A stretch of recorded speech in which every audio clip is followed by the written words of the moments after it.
galgala Itoophiyaa fakkeenyummaa cimsa tarsiimoo ida'amuun biyyoo fi ceesisa galma egeree keenya dhaamsa waliif labsa milkii injifannoo xombora qabsiisa.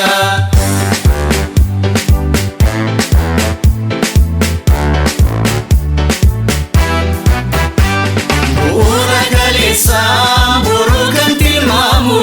demokrasi waraaf nagaa biyya kamu sadani sumadaan itichi tokkomu badhaadhinni biyya mul'ate dhugomu ol kaati jennee ol kaati Itoophiyaa mul'ata qabatte ol kaa'insa biyya ol kaati jennee ol kaati Itoophiyaa mul'ata qabatte sabiya wali galtee biyya wal faana hiriira nadaalli haqaatiin mootummaa ijaarraa namummaa olaansuun imalli toleera paartiin badhaadhinaa caalmaan milkaa'eera idaarraa mindaatiin nu ceesisaa jira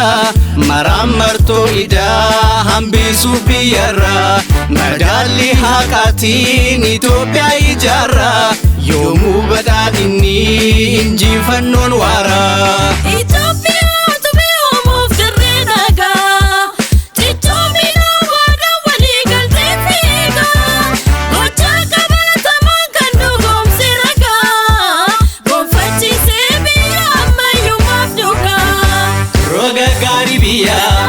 Jireenya ammayyeessu halkanii fi guyyaa hojiidhaan dabarsu biyya humna guutu misoomaaf hiriirsu simboo miidhaginaa biyyatti ulfisu paartiin keenya badhaadhinaa filannoon keenyas badhaadhinaa paartiin keenya badhaadhinaa filannoon keenyas badhaadhinaa.